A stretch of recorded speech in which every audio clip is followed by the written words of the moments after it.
大家好，Facebook、YouTube 大家好，潘仲雄，而家嚟緊推扒嘅四海一家嘅第一彈74748海外第一花，呢個有個日本，後邊一隻叫做愛爾蘭，個機身係一樣舊尖舊 engine，舊帽同新帽有咩分別呢？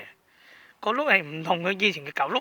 第一檔同早期一代有咩分別咧？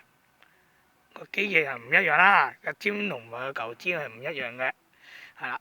哇！第一彈嘅舊帽同新帽有咩分別咧？日本大冧黑字咁大嘅個機轆大推把74748 engine 全新嘅，係啦。哇！個引擎都未必一樣嘅，係啦。睇埋嗰隻舊冧把嘅。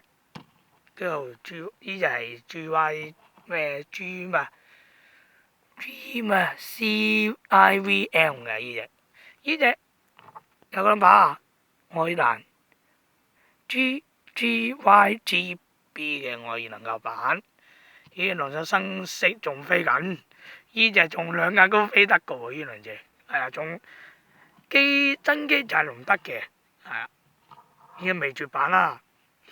經典舊色係啦，舊色已經絕咗嘅機尾嗰個顏色已經勾咗啦，呢隻舊尾係啦，哇！英雄真係呢啲都係推扒嘅舊轆雙轉係啦，有機會 Facebook、YouTube 再見啦，拜拜。